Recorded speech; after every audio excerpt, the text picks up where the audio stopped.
নমস্কাৰ বন্ধুসকল, কেনে আছে? সকলোৱে ভালে আছে?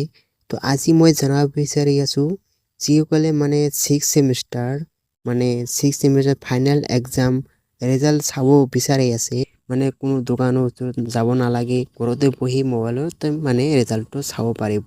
ৱেবছাইটটো মই দেখা দি আছোঁ কেনেকৈ চাব পাৰিব, ঠিক আছে। তো ভিডিঅ' আৰম্ভ কৰাৰ আগতে এটা মোৰ ৰিকুৱেষ্ট থাকিল যে মোৰ চেনেলৰ ভিডিঅ' প্ৰথমবাৰৰ বাবে দেখি আছে তো এটা লাইক কৰি দিব আৰু চেনেলটো সাবস্ক্ৰাইব কৰে দিব আৰু নেক্সট ভিডিও পাবলৈ হলে মোক সাপোৰ্ট হেল্প কৰিব, ঠিক আছে। তো মই ৱেবছাইটত যাই মই দেখা দি আছোঁ কেনেকৈ চাব পাৰিব ৰিজাল্ট, ঠিক আছে।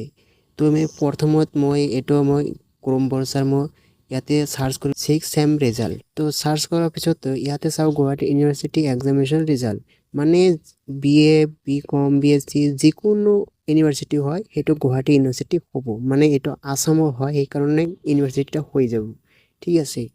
তো এইটো ক্লিক কৰিব, ক্লিক কৰাৰ পিছতে মই জুম কৰি দেখাই দি আছোঁ, ঠিক আছে।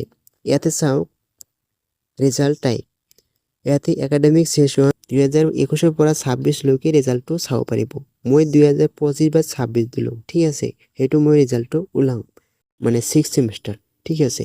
তাৰপিছতে ইয়াতে সিলেক্ট ডিগ্ৰী টাইপ, ইয়াতে সেমিষ্টাৰ, ইয়াতে আৰু একটা চাওক ইনুয়ালটা না দিব, ঠিক আছে। ইনুয়ালটা এটা কোনটো হয়, মানে যিসকলে মেট্রিক বা উচ্চ মাধ্যমিক পরীক্ষা পাস করে উত্তীর্ণ করি মানে কলেজ বা বিকম যিকোনো ইউনিভার্সিটি হলে মানে সেমিস্টারটা দিব, ঠিক আছে।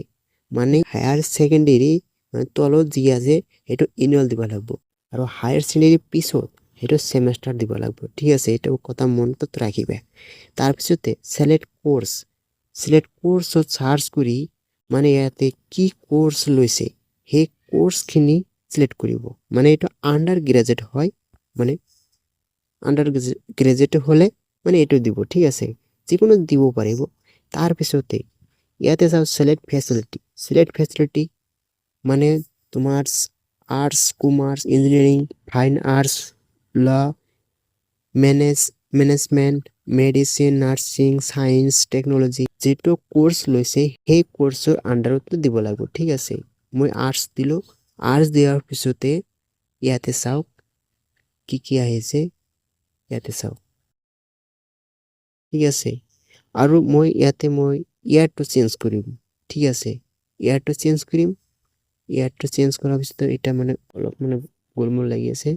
তো মই ইয়াতে মানে সিলেক্ট কৰি এতিয়া মই আৰ্টস দিম 2024 পৰা 25। ইয়াতে চাওক গোটেই ৰিজাল্টখন তলত যাব লাগব। ইয়াতে চাওক ৰেগুলাৰ 6 সেমিষ্টাৰ অনাৰ্স 6 সেমিষ্টাৰ, ঠিক আছে। ইয়াতে আছে ক্লিক কৰাৰ পিছতে এতিয়া মানে কি কৰিব লাগিব, যে ৰোল নাম্বাৰটা আছে ৰোল নাম্বাৰটো বহাই দিব, ঠিক আছে।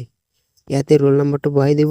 তাৰপিছতে ৰোল নাম্বাৰটো বহাই দিয়াৰ পিছতে মানে এই ক্যালকুলেটৰ কৰিব, মানে 7 + 14 কিমান হয়, 7 + 14 হলে তাহলে কিমান হ'ব 21। তাৰপিছতে গেট ৰিজাল্টত ক্লিক কৰি মানে ইয়াতে ডাউনলোড হৈ যাব। ইয়াতে চাওক, ইয়াতে ডাউনলোডত ক্লিক কৰিব, ক্লিক কৰাৰ পিছত ইয়াতে দেখক ওপেন শো কৰি আছে। ওপেন শো কৰাৰ পিছতে মানে পিডিএফটো ভিউৱাৰ্সটো আহি যাব। আহাৰ পিছতে ইয়াতে চাওক গোটেই ৰিজাল্টখন আহিছে, ঠিক আছে। তো এনেকৈ চাব পাৰিব, ঠিক আছে। তো বন্ধুসকল ভিডিঅ'খন কেনেকৈ লাগিল, তো এটা লাইক কৰিব আৰু চেনেলটো সাবস্ক্ৰাইব কৰি নেক্সট ভিডিঅ' পাবলৈ হ'লে মোক হেল্প সাপোৰ্ট কৰিব। Thank U.